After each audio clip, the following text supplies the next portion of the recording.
In today's episode of Incorrect Beverage in an Incorrect Vessel, we have Zevia in a goblet. Because today we're going to be doing a big ol' wrap up of everything I read from January to March. Okay, the first quarter, if you will, because she's a girl boss now, okay? Getting those quarterly reports in. The only chunk of books I won't be talking about is some books that I read in February when I let Emma control my TBR. So I read exclusively romance books for about a month, and it was a journey, let me tell you. But that is very thoroughly documented in like a reading vlog video I did for that. The first book I finished in January was 50 Plants That Changed the Course of History by Bill Laws. I never thought I would have a beef with a book about plants, but here we are. This is very much written by a white English man. He made attempts at like highlighting the exploitation and colonialism and slavery that is so inherent to the history of these plants. He would then do things like lament the untimely death of the English national hero James Cook, okay, the explorer who, ooh, I'm not even gonna get into it, but the cognitive dissonance was palpable. Liked the concept overall. I just wish someone else had written it, or it was severely edited, because like this was written in 2015, which is not long enough ago in my opinion to justify so much of the stuff that came through in this book. I listened to an abridged version of Salt, Fat, Acid, Heat by Samin Nosrat because I wanted to know if it was something that was worth investing in, like as a reference, you know what I'm saying, a resource. The best part of this was listening to her stories and how she came to learn these lessons about cooking and food. As is probably obvious, it makes a lot more sense as a reference book as intended, you know what I'm saying? But Samin Nosrat is one of like the only like food chef personalities that I can stand. It's like her, Nadia Hussein, and Remy from Ratatouille. Okay, those are the only people I will listen to about food. I also both read and listened to Sense and Sensibility by Jane Austen, but I think I'm going to save this for another video because I want to get more in depth about some of her books and their many various adaptations. Loki's back. I don't even know if you can tell except for her little white nose. Ooh, get ready, because now we have Face the Fire, which is book 3 in the Three Sisters Island trilogy by Nora Roberts. Okay, wow. I read the first 2 in the trilogy in February as suggested by Emma. As a quick refresher, okay, we have 3 witches who represent 3 different elements. During the Salem witch trials, they basically created the Three Sisters Island to be a refuge for themselves, but they all kind of befell like a 300-year-old curse that now the descendants of them that are the 3 sisters in this series have to like kind of break this curse together in their own different ways, and they each have a book about them, okay? So we're talking witches, we're talking island in New England. I just spilled it like inside of my shirt and my battery is dying. Yikes. Okay. The vibes were immaculate. Is this the most toxic of them all? Maybe, okay, but the vibes. Finally, we focus in on Mia, okay, who last time we discussed, I noted was like the witch, okay? She is the one, okay? The most powerful, the most learned, like the one really holding them all together. So thank fuck for that. And it features a second chance romance situation where her first and only real love from her youth returns to the island. Let's get into the toxicity of the situation. So a lot of it stems from the fact that he is characterized as like a romantic hero. Like he's very like dark and brooding, and it is very much called out. Like all the characters in the book at one point are like, Heathcliff, calm the fuck down. Especially since it is made so clear throughout the rest of the series that him leaving Mia when they were like teenagers and him just like fucking off for 10 years, breaking up with her for like seemingly no reason, fundamentally like wounded and like changed her. And so now she has become very like independent, self-reliant, like all of this like good stuff.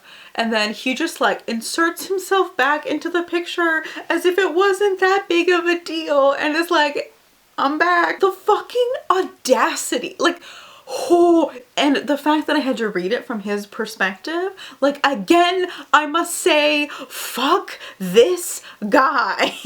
But because it was like a second chance romance situation, and because they did have this past, there was more to like work with. It was like a more interesting to read about and see them having matured and looking back on themselves, and much more dynamic than just the kind of like girl meets boy plots of the last two books. So I did end up appreciating it. I have not been so immersed in a book in so long. I like stayed up late to like keep reading this. Like, who is she? Mentally, like, I'm still in this book. Like, I'm still thinking about it. Like, I'm thinking about it right now. I did it, okay? I finished listening to The Hobbit and Lord of the Rings. The big battle, okay, all of that ended like maybe 40% of the way through the book, and I was like, oh, we're really doing, like, detailing the long journey back. I was like, oh, okay, great. But it actually ended up being really good, and I enjoyed it a lot. I also found Éowyn very interesting in this book, because I was not sure if this was a lot of just like Peter Jackson pulling some stuff out of the archive. But Éowyn was a boss-ass bitch who invented feminism. Well, that's a joke. In the original series. I am no man. The other thing that we got in this series, because, you know, the war stuff wrapped up so quickly, was the actual relationship between Éowyn and Faramir, which I loved. Oh, it was so good. I am so annoyed that I didn't get that in the movie, okay? I had no idea what I was missing. Okay, Peter Jackson, we had time to like indulge in Orientalism, but you couldn't show me this?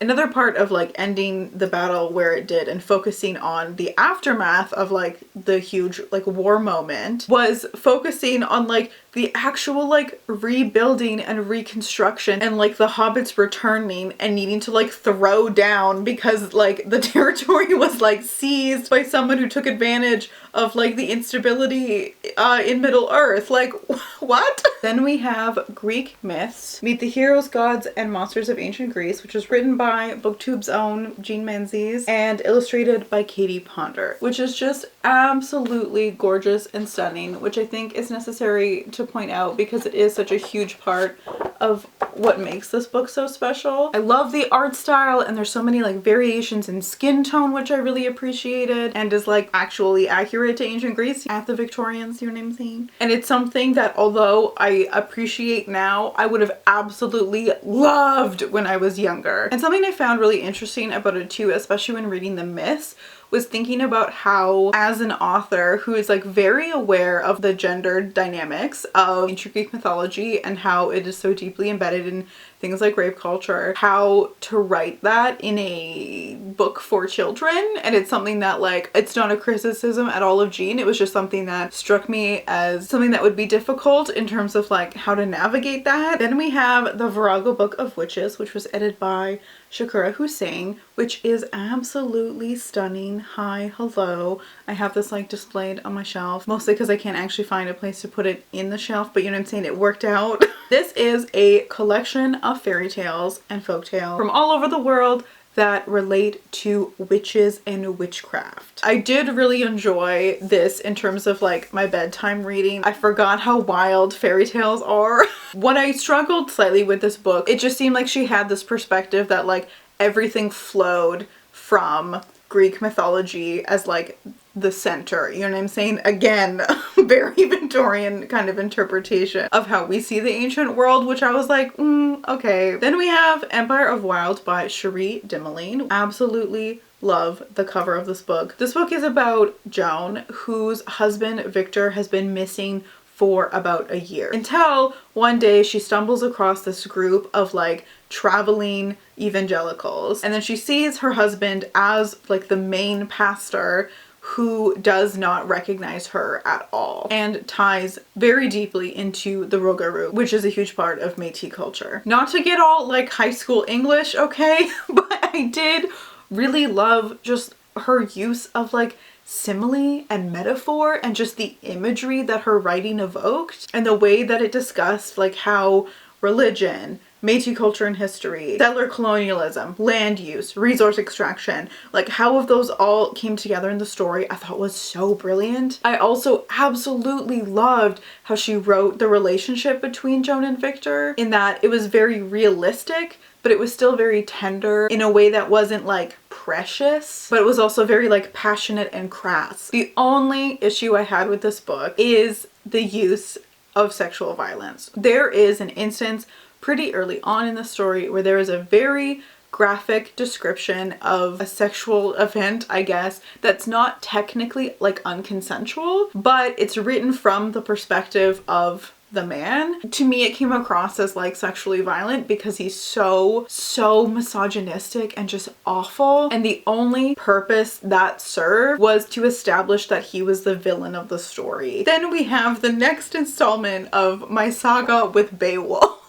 Last year, as you may or may not recall, I both listened to an abridged Seamus Heaney edition, and then I read the new translation that came out from Maria Donovan Headley. However, in order to feel like I'd fully like completed my journey, I felt like I needed to also listen to the Donovan Headley version, because in her introduction she talks about how she did specifically translate it to be spoken. I had to listen to it. You know what I'm saying? I just had to do it to him. It was narrated by J.D. Jackson. It also included her reading her introduction as the author, her analysis as well in terms of things like gender and class, and not just in specific word choices, but what's actually embedded in the text. Like for instance, she notes that there is this repetition and saying things like he was a good king, and how that might actually reveal more about like anxieties around proper masculinity. I had like a really good time listening to this. Like when on the weekends when I was doing my little chores, watering my plants, I don't know what it was, but I had a great time.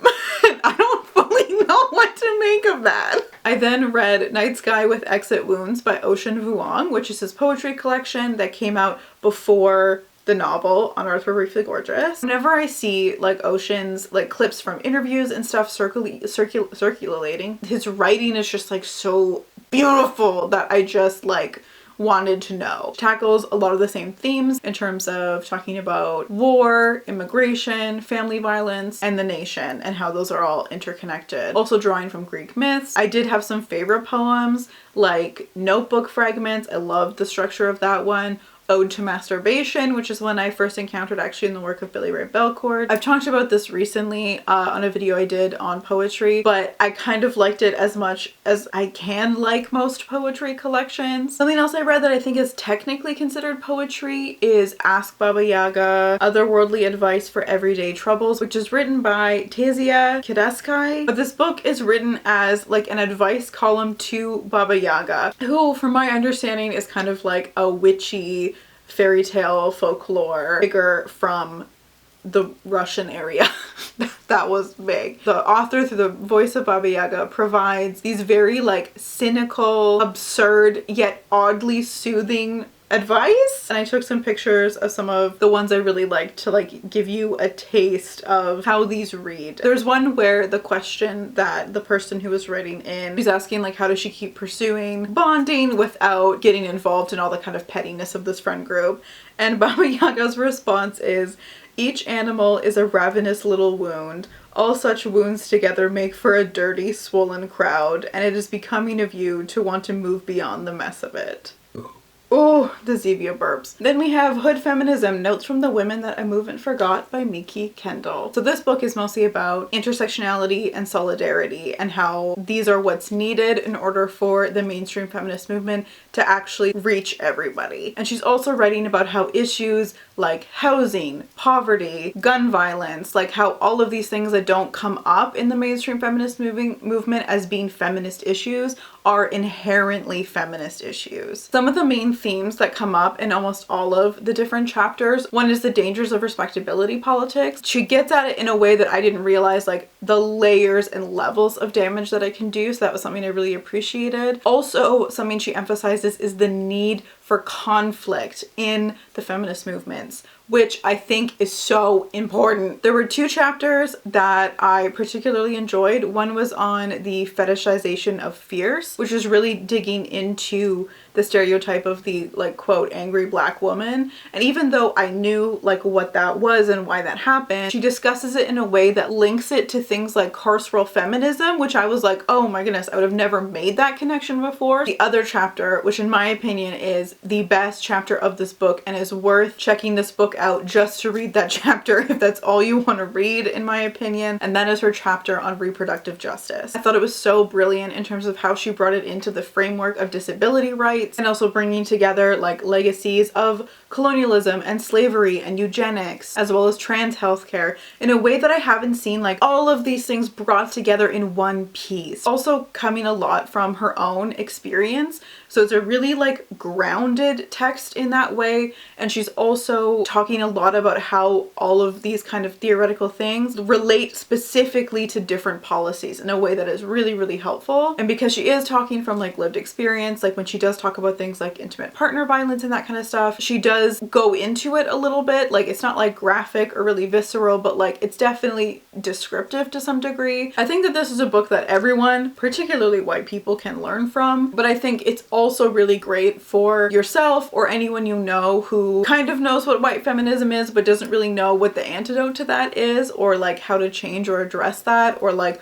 wants to know more about intersectionality. Now we have the only book I pre-ordered for this year, and are we surprised? It's Vivek Shreya, okay? It's How to Fail as a Pop Star, a play. So this is the script for her play that came out in March of 2020, which features both storytelling and music about her experiences in the music industry. One of the things that's so wonderful about this is, one, it doesn't like read as a play in like a Shakespearean way, you know what I mean? Like it's very easy to read, but it's talking about like naming and embracing failure in a way that I don't think is often discussed. Overall, it was just a very lovely one-sitting read that I highly recommend, as I do with all of Vivek's work. Then we have How We Show Up, Reclaiming Family, Friendship, and Community by Mia Birdsong. This one, again, I think I'm going to save for another video that I'm doing soon on books about friendship. We also have The Mayoral Thieves by Cherie Dimaline as well. This is her first book that she got like a huge amount of acclaim for. I've heard so much about it that I really wanted to read it finally. Climate change has created the dystopic future that is projected, gotten to the point where white settlers in what is now called North America have lost the ability to dream. They have figured out that indigenous peoples hold this ability in their bone marrow, and so there has been the reinstitution of residential schools in order to like harvest indigenous people's bone marrow. This is a book that I so wish was around when I was in high school, so we could have read this instead of like Lord of the Flies and like To Kill a Mockingbird and just like white people talking about stuff like this, because ugh. As I should have, you know, probably clued in quicker, like obviously this book is like pretty brutal in a lot of ways. I saw that sexual violence was listed on quite a few warnings on the story graph. There's just one tiny little section, a few pages, that you can very easily pass over if that's something you can't read. So once I got like past that, I actually ended up enjoying this book so much more than I thought I would. And it's one that now, kind of knowing the story, I'd like to reread so I can actually like really sink into it. Thank you so much for watching what I can only assume is a ridiculously long video. I'll see you soon. Bye!